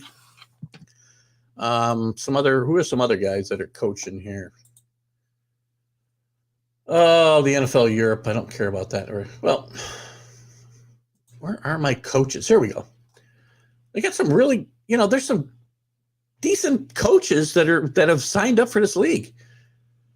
Bart Andrus with the Stars, Larry Fedora with the Breakers, Mike Riley, I mentioned, with the Generals, coached a lot of places in college and coached in the NFL with the Chargers. Kirby Wilson, long career bouncing around the NFL and the NCAA power conferences as an assistant, is coaching the Maulers. Kevin Sumlin, very successful at Houston and Texas A&M, at least at the outset, with the Houston Gamblers. Skip Holtz, we already mentioned, with Birmingham. Todd Haley, former NFL coach with the Kansas City Chiefs and a longtime offensive coordinator in the league with the Tampa Bay Bandits.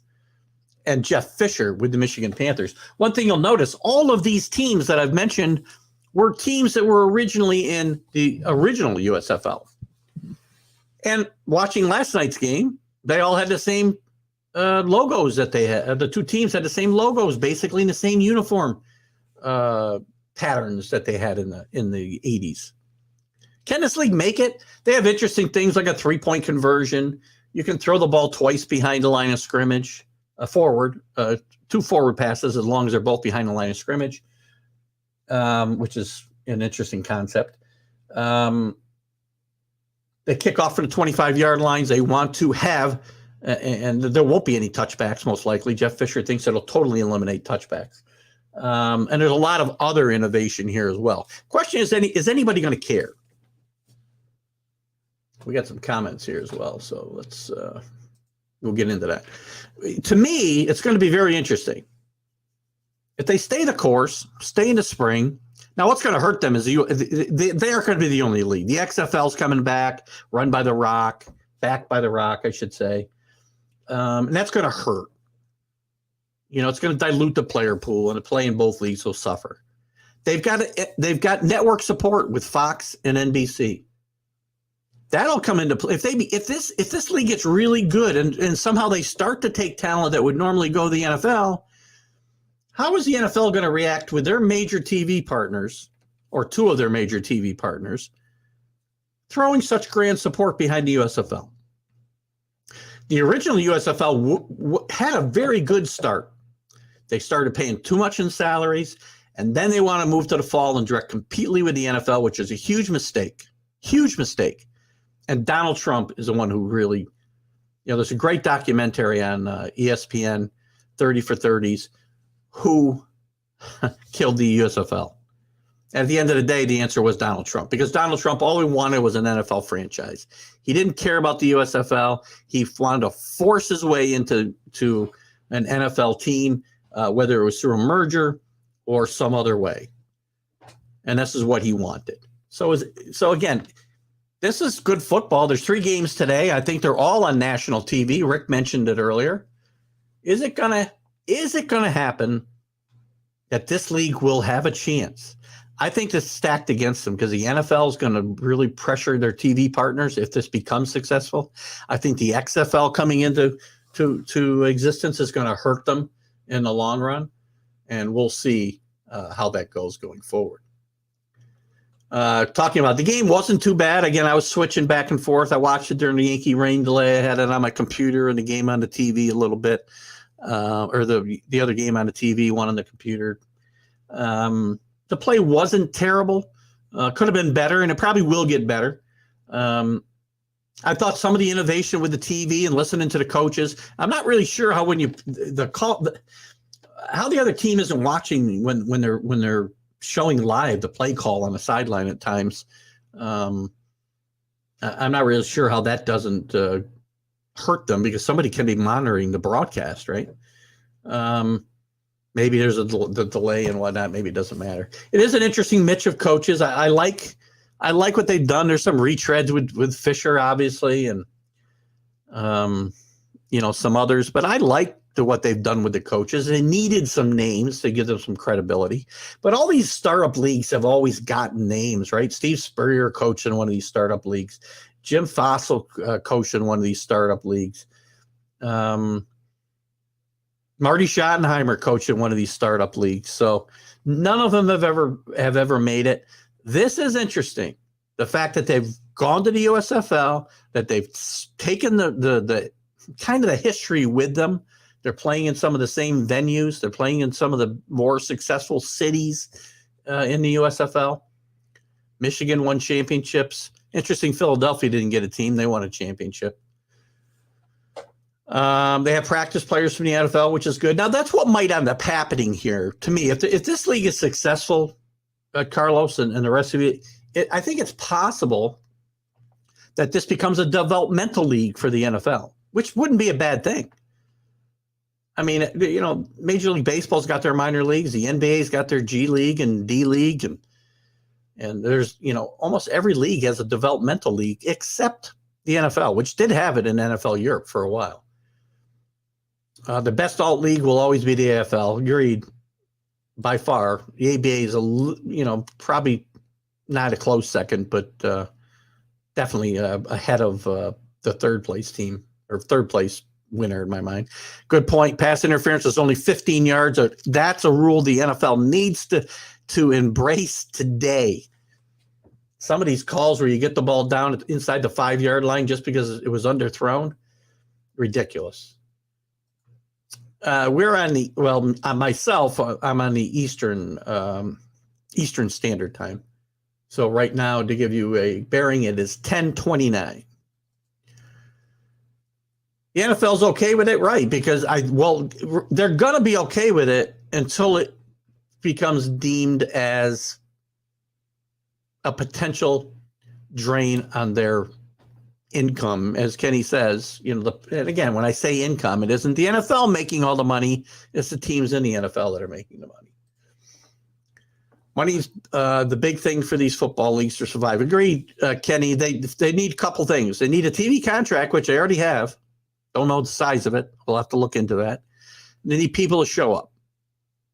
And they can't be spending all this money that the original USFL started doing and cost themselves, they put themselves in the red where they didn't have the TV contract money was drying up and they had trouble keeping afloat financially.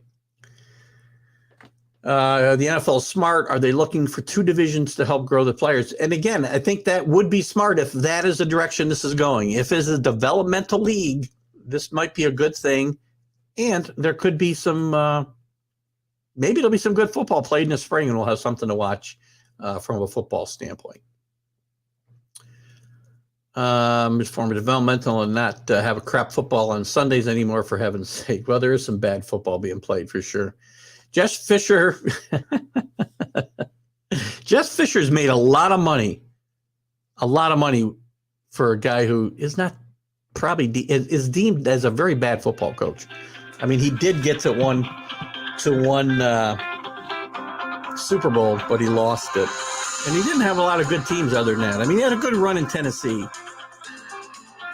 and oversaw that transition from Houston. But let's bring in Mr. Mancini, and we'll continue this conversation. Good morning, Mark Mancini. Well, how are you? Happy Easter, man. The Easter bunny's coming around, dropping the eggs, the chocolate bunnies, man. We're all jacked, man, covering the Reds and Dodgers.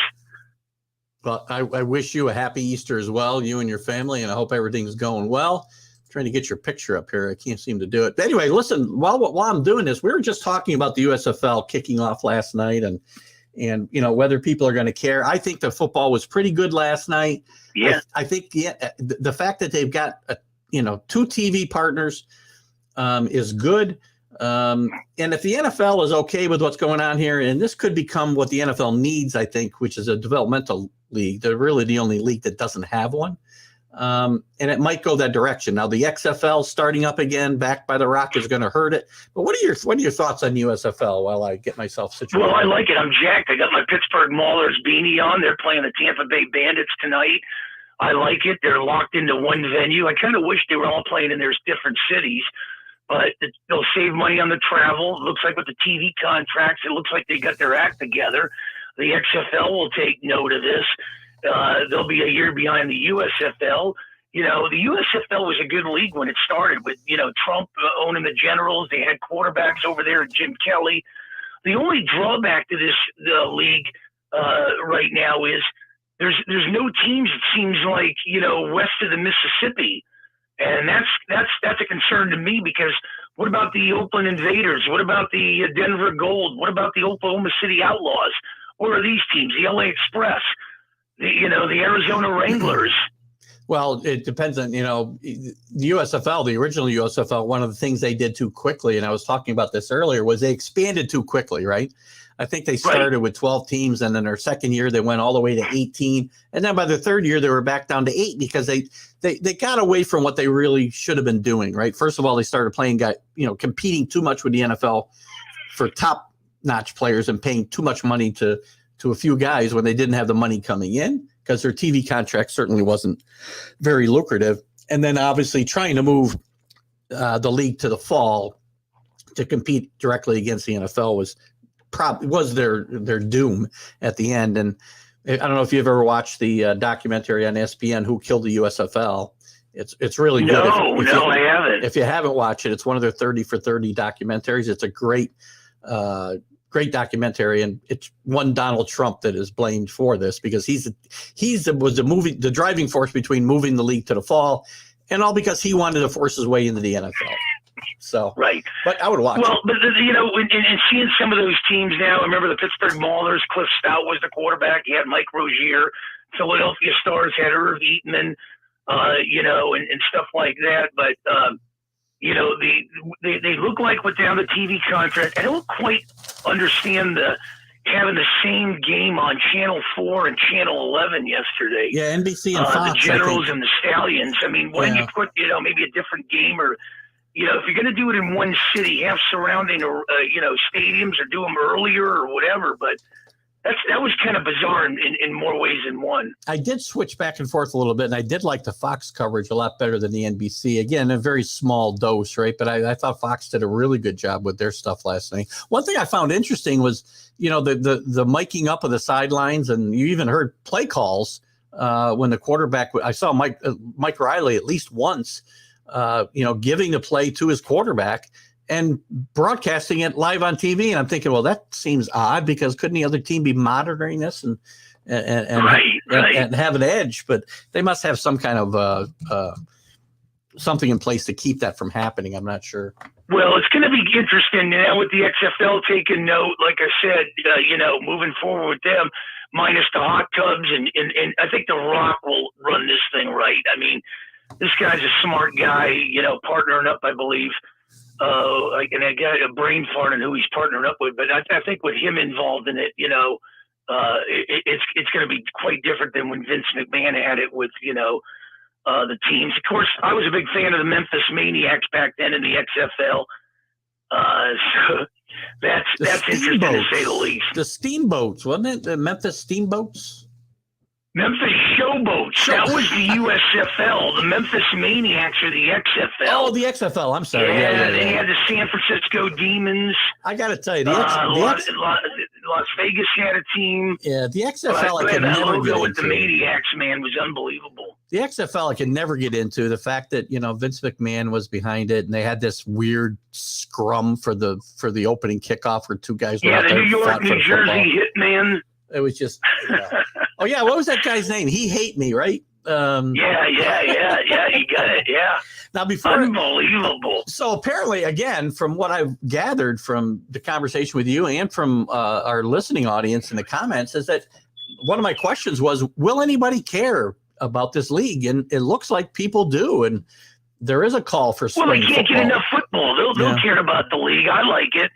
Give something, a little competition for Major League Baseball. Not that they're going to tear that down, but, I like it. A lot of different varieties now. You got hockey going. You got basketball going. Yeah. And you talk about basketball. This is a morning in this city, man. The Undertaker's laid out all the caskets for the Clippers and the Lakers, man. Well, boy, I'll tell you, you can read their last rites and drive their carcasses to the grave. Before we move on to our obligatory LA ripping of this Sunday morning, I didn't hear you mention in the old USFL teams that aren't brought back. I don't think I heard the LA Express in there. Yeah, the LA Express was one. Yeah, exactly. Yeah, it's amazing how you kind of blocked that from your memory. I blocked a lot of things from my memory out here in Los Angeles. So anyway, I had a guy rip me about the Dodgers. I said, listen, I got $100 on the ticket here. The Padres are going to blow that division out by July. Don't worry about it, man, sir. Man, you got no depth in LA, and you're beating up on these patsies called the Reds, the Twins, and the Rockies. Let's play some baseball out here, and then tell me what's up. Rockies are 6-2. Listen, they're leading that division right now. So they're sneaking up on a lot of people here. Nobody's figured out the season started. So when they figure that out, then I'll tell you the big surprise here in baseball is, and believe it or not, we had Bill North on the Philly show, and he was in the same car with Dusty Baker. And Dusty Baker and the Houston Astros, man, they're a surprise, like the Oakland A's. I mean, you can take everybody from them, and these guys seem to always be in the thick of the race. Astros are still got the best team, maybe in the American League, if not certainly the AL West. I mean, I can't say they're a surprise like the A's. The A's have nothing. I don't even know anybody that plays that team, for crying out loud. Yeah, and they're on a big 3-city road trip. They had their rears handed to them in Philly, but have held their own in Tampa. They're holding their own in Toronto. It's amazing. Listen, there's a question here, too, that I have got to pass on to you because I don't know if you've ever truly explained it to my audience anyway. The question is, and it starts with sir, so I'm not sure exactly. I think he's addressing you, but I'm not positive. Sir, why are you so against all the LA teams? So explain yourself, Mark Mancini. I'm not against all the LA teams. There's some LA teams I like, but when you break them down, any that play major start with sports? the Dodgers. This is a team that they celebrate a World Series after playing 10 games in 2020, tongue in cheek, but they haven't won a World Series in 3 decades for a big market team. So I'm not a big fan of the Dodgers. Yeah, they spend a lot of money. Maybe I've heard the reports. Mancini hates these big spenders that spend a lot of money and all that, and his Pirates suck and all this. But the problem is they spend money, but they don't do nothing with the money. They got a $500 million payroll, and what do they got to show for it? 8 division titles, 3 National League pennants, a World Series playing 10 games. I mean, come on, man. The teams win World Series playing 162 games. The Angels I get behind. I like the Angels. The Rams I'm not a big fan of. I'm just not a big fan of McVay. You know that. Yeah. And I stay consistent with it. I'm not a fan of Stafford. I think the Rams are like the Dodgers. They snuck up on a lot of teams and a big rah-rah out here. The Chargers ain't a bad team. I get behind the Chargers. Well, the Lakers, I mean, I don't know. I mean, ever since, the father passed away, this team has been run into the ground. The Clippers are trying to find themselves. The Kings are a cult following, and I didn't know the Ducks played hockey in Orange County. Well, I didn't know that either, actually. Well, Anaheim, I guess that makes sense. The Kings are a really good team this year, too. We talk about them a lot with Jim Behringer when he's on. Hey, wait a minute. The team I really love back here, man, is Lincoln Riley and the USC Trojans, man. I love Lincoln Riley. I love the Trojans, man. I'm behind them. Kind of like, Chip Kelly, too, so I can get behind those 2 college teams. But you can have the rest, man. So let's talk about the NL West real quick because of your, I've seen a lot of your comments this week about the Dodgers and the Padres. I can't, the Dodgers they may have spent the most money, but they've got the best roster in baseball. Now, that doesn't always win. And my issue with your Padres pick is the fact that they spent money like, drunken sailors as well. And they haven't done it as well, and the team chemistry there is just busted. It's broken. When Manny Machado is your leader, you got a problem. Well, here's what I like about the swag in San Diego. I think you need some kind of swag. You don't want to be on the arrogant side of things, but you got to have some kind of swag. I think Machado more or less gives them that kind of swag, along with Fernando Tatis Jr. When you look at Cronenworth, 3/4 of that infield is the best in baseball. And Hosmer's, having a great start right off the bat, and Machado is stuck up for him saying, best in "Hey, baseball, the Padre management, we don't want him traded." You got to back up a second. Best in baseball, what? I mean, up to in the first 9 games or what? Because there's not a guy here. Well, I'm talking. It'll all even out here, but that infield, Cronenworth, Tatis Jr. and Machado. You can match that up with anybody in the league, and that's a potent, 3/4 of an infield. I think it's the best in baseball. I mean, everybody can have their thing. Now, when you look at the Padres pitching, and pitching to me is, if people tell me pitching's not 90% of the game, then they really don't know baseball, because pitching is 90% of the game. I was brought up with that. I've talked to a lot of guys about it, and when you look at the Padres, getting rid of Paddock. And making the move to get Rogers from, he's got 3 saves. I would have used him as a setup guy, dropped Danielson Lamet in the bullpen that throws 100 miles an hour. You've got 7 other starters there, including Clevenger. They've got depth. The Padres picked up depth. They got depth in the outfield. They got Matt Beatty they picked up from the Dodgers, Luke Voigt from your Yankees. I like the way, and here's the key to the whole thing with San Diego that nobody sees. Bob Melvin can match wits with any manager in baseball. I agree, but he's got his hands full. And you saw what he did with a patchwork Mickey Mouse operation in Oakland and just won division titles across the board. But Bob Melvin's the secret ingredient here that's going to put these guys over the top. I think this division, call me crazy, I think this division, the Padres are going to get well. Tatis Jr. will come back. They'll figure it out. Going through little things right now. They're going to blow this division out by July. Oh, God, there's no way that happens. There's no way the Dodgers are not in this. Well, here's the thing. The Dodgers have lost depth the last 3 years. They've lost pitching depth, Stripling, Ryu, Maeda, guys that ate up innings. Mm-hmm. They've lost Verdugo, who's tearing it up in Boston. They've lost Hernandez, Jock Peterson, Baez, Kenley Jansen. They've lost, Seager, Joe Kelly. They lost a lot this year. And if you look at the last 3 years, there's about 10, 11 guys they've lost. So they don't have that platooning type of game. One of these guys goes down. They have no backups here. That's the problem. Chris Taylor's got a spot now in left field. He goes down. Who are you putting out there? And Edward Rios? I mean, that's the problem. Their pitching cannot match the Padres. You got Walker Buehler there. You've got a broken horse in Clayton Kershaw. Urias, you don't know what you're getting. One game he's on, one game he's off. And then there's question marks with Gosselin, May, all these guys. Yeah, I'll give you the back end of the bullpen. I'm a big Trinan and I'm a big Kimbrel guy. But they got no depth. They got no depth coming out to compete with the Padres, and they play the Padres starting Friday in San Diego. Well, I would argue that while I like Meldon a lot, and I think it's a good signing by the Padres, I think he's got a message as far as chemistry and that team to fix, and I think they need to blow things up. And the Dodgers offset that with the signing of Freddie Freeman, who's one of the greatest leaders in baseball today, and I think he brings a lot to that lineup every day in the clubhouse for the Dodgers. So that's just my take. We'll see how it plays out. Before we move on from the Dodgers, though, I want to ask you about the Clayton Kershaw escapades last week, getting taken out after throwing 80 pitches in a perfect game.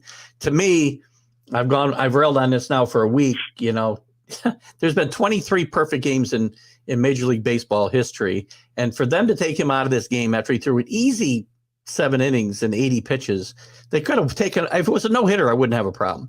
But 23 times, you deprive Clayton Kershaw, the fans in the stadium, and all of Major League Baseball the chance of seeing something historic. And I think it's just awful, and it's indicative of the way baseball's run today. Well, I'll tell you one thing. There's 3 things I need to get off my plate in baseball. I need to catch a foul ball. I need to go to an all-star game, which I'll go this year at Dodger Stadium, and I need to go to a World Series. Those 3 things have been a bucket list for a while, but I will tell you this, whether it's hard to believe or not, I've been to a perfect game. Dennis Martinez threw it against the Dodgers when he was a member of the Montreal Expos out here, 2-0. Yeah. Nobody wanted to go to the game. I ended up taking my wife, to the game. I've seen a no-hitter. Kevin Gross no-hit the Giants. I almost saw a second no-hitter, but Mark Teixeira broke it up, I guess, against Kuroda in the 8th inning when Teixeira was a member of the Braves. But yeah, the perfect game. When you got a guy running the perfect game, ride the wild horse. You do. Roberts has done this before. He did it with Stripling in San Francisco a couple seasons back, taking him out. And I don't know what the whole game plan is. The Dodgers run their organization. It's kind of bizarre in more ways than one, if you ask me. They're a platoon type of analytic operation. And I just don't agree with some of the things they do. You get a guy throwing a perfect game, needs 6 outs, and you're worried about the rest of the year? I mean, come on, man. Yeah. He can miss a start his next one or whatever. Let him go out there and do it. Yeah. And that's what because you're depriving the fans of Minnesota from perfection. You're depriving the guy that's throwing the perfect game having it bestowed with honor. I mean, it just doesn't make sense. And what the Dodgers do anyway doesn't make sense to me. I mean, I might be the only guy out here that can't quite figure it out. I figure, to me, Dodger Stadium to me is a dump with a capital D, but people like the place. So, but I lay it where it is, and that's where it is. I'm a big Kershaw guy. I like Roberts too, but Roberts screwed up again for the second time, pulling guys with no hitters in perfect games. If it's a no hitter, I really don't have an argument. There was 9 last year. It's not that strange an occurrence these days. But you could have put this guy out there without putting him at any risk. If he walks a guy, take him out. You should give him a chance. Right, but I think the last perfect game, that would be a good one to look up. 12 years. It was because it's been quite a while. The last perfect game. It was at least 10 years ago. It might have been 11 years ago. Yeah. again. The perfect game. I mean, that was unbelievable seeing that thing when Dennis Martinez, El Presidente, threw it against the Dodgers. I believe that was in 92, 93. He threw it against the Dodgers, yeah. Yeah, at least that far back, definitely. Yep. Yeah, I do remember that too. Great pitcher, El Presidente. Yeah. Way to bring back. And as you look at it, I mean, the changes, in the National League. I'm not a big fan of this universal DH. I mean, but it stops some of the great pitchers of batting. Hunter Green's a great, hitter, and some of these guys, David Price and stuff. So it kind of limits them. But the one thing I'm excited, man, my Pirates are 4-4, baby. Yeah. Let's dive into the Pirates a little bit. I mean, they signed Brian Hayes and Brian Reynolds to extensions, so maybe they're starting to get on board with wrapping up some of their young talent. I think Reynolds was only extended 2 years, but there certainly was a lot of talk he was going to be traded this past off season or during this season. So I think that's a good move and a good start by the Pirates to start wrapping up their young kids for an extended period of time. 8-year extension, most in Pittsburgh Pirate history. For Hayes, yeah. The signing Reynolds to the 2-year deal, avoiding arbitration. They're locking guys in. Blessed enough to do this podcast with them twice a week, and breaking it down with the first base coach, Derek Brock, twice a week, talking about Pirate baseball and everything. And I like it. They're scrappy. I mean, they're in games. They started out in St. Louis. It felt like they were in St. Louis for a month, but fell short in that series, came back, split their, bills with the Cubbies, and now they're, 2 out of 3 so far and trying to wrap 3 out of 4 with the Nats before they hit the road with Milwaukee and Chicago starting tomorrow. Yeah, and, listen, I do not think the Pirates are going to stay up there, but, it gives them some hope. And again, wrapping up your kids, that gives a fan base some hope as well, that what you're doing and you're committed to trying to build something here. Well, if I'm, and I've always said this, being a Pirate fan, if I'm looking at this, a 4-4 start, nobody expects me to do anything. So I just rally the troops, get everybody to buy into what I'm, preaching. And, I think the biggest things here, what you got to get people to buy into is accountability, communication, encouragement. You got to get guys to listen to what you're saying and prepare the team to play baseball. And, listen, there's no pressure in Pittsburgh because people don't think they're going to do anything. But there is pressure in cities with $500 million payrolls because heads start rolling in those cities. So why can't the Pirates, there's always a surprise in baseball. You and I both know that. Year in and year out, there's a team that comes out of nowhere and starts rolling. Nobody had the Braves to do anything. The year before, nobody had the Marlins to do anything. So why can't it be the Pirates this year? They're not going to sneak up on anybody. The Reds are bad. The Cubs are who knows. You got to contend with the Brewers and the Cardinals in that division. But with the added wild card, it's anybody's ball game, I think. Yeah, I want to go backwards to the perfect game. Alan was saying it might have been the last one might have been Dallas Braden or Roy Halladay, but it's Felix Hernandez was the last one in 2012. And interestingly enough, there's 23 in history. There was 3 in 2012. That's a very interesting. Wow. Philip Humber from the White Sox, Matt Cain from San Francisco, and Felix Hernandez, and he brings up Roy Halladay. Halladay's was in 2010. Well, I will tell you this. I think, and I don't know what the percentage of this, I think it'd be if after 7 innings, 95% of them get broken up. Yeah. That are taken into that, the 7th inning and beyond, I would think. And, good point. Like I said, the no-hitter was extraordinary too, seeing that. But, man, oh man, you can go to a lot of baseball games and you can catch a foul ball in an empty ballpark, but man, a perfect game to see one of those. I'm taking that to my grave. That's why you cannot pull this guy. I don't care what his situation is. I mean, look at you're pitching a perfect game. I got to tell you, going to the Long Beach Grand Prix, there was another first last week. So real fast. Oh, sure, fill us in. So yeah, I go to the Long Beach Grand Prix. We're sitting in the hairpin. I've never been to these things. It's like a Mardi Gras. Loads and loads of people to these things. And, chunks of the rubber are coming up from the tires. And I caught one. I said, wow, this is a first.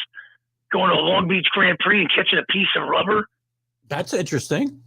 Yeah. Yeah. So it's but I'm trying to get the ball off the bucket list. Who knows? Maybe today I'll get out of the press box, go downstairs, and grab sit in the seats and try to catch a foul ball.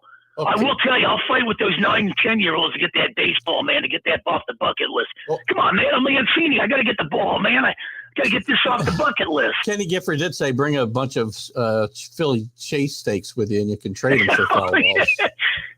Hey, I gotta tell you, man, we gotta get some of these guys on your great show, man, Sweeping the Country. We got Scott Van Slyke on this week. On the Philly Liberty Bell show? Yeah, on the Philly show. Good. That's cool. What else is going on? Great. What else you got going on this week before we wrap up here, Mark? We got doing the Pirate Podcast really early in the morning from Milwaukee tomorrow. So it'll be an early rise for me and Tarek out there, the Pirates and Brewers. Got some great shows this week also, a few of them from Pittsburgh. And then we got the Liberty Bell Smack. Good things going across the board. And then back to XM on Friday. Excellent. Good stuff. Listen, next Sunday, be prepared because we are going to dive into the NFL draft a little bit, you and I want you to Oh, that's going to be good. Yeah. That's going to be great. And I want to touch on the next week, too, is the whole Dwayne Haskins Jr. thing. I can't quite figure that out. A married guy, and then he's in crossing the freeway with a girl passenger that's passed out, and he gets hit by a dump truck. I don't know. Yeah, that's going to be an interesting thing to talk about next week too. But yeah, I'm ready for this draft. Yeah, we'll focus on the Steelers draft with you next week. Fair enough. That is fair, brother. I love you, man. This show is unbelievable. Excellent. It's great having you back, and we got to get you on video so you can see these comments. Yeah, I'll try to get on video next week too, and that way I'll get on there and give everybody a good mug shot across the country. Excellent. Mark, you have a great Easter Sunday, you and your family, and we'll talk to you next week. I love you, brother. You too, man. Thanks, buddy. Have a great one. Thank Bye-bye. you. Mark Mancini from Mancini Media. He's got to pay up on these cheesesteaks, man. It's getting rough in here. Alan's got Go Cubs, Jets and Giants sell picks. Let's go. We're going to have a lot of fun before this draft is done. I'll tell you right now. Great show today. Had a lot of fun with you guys. It's so much going on. It's hard to cover everything. And I try to mix it up a little bit and keep you guys interested. So great feedback from you guys. Alan, Rick, Kenny, Carlos, Austin, our new viewer from Alberta. Great to have you with us. I don't know. He was having some buffering issues. I hope none of the rest of you did. If anybody had any buffering issues, please tell me because I had some with my vlog. I don't think I did with the Are You Serious show, but we did with the vlog. Who else commented here today? If I missed you, I apologize, guys. But I appreciate your support. And we have a lot of fun here these days. And listen, it's a great time in sports. We got baseball. We got the USFL, which guys are excited about. I'm a little surprised. I'm going to give it a chance, though. So let's continue to enjoy the world of sports, and let's keep that ball rolling, guys. Have a great Easter. Keith Engel, TGI Sports Talk, right here on Northeast Streaming Sports.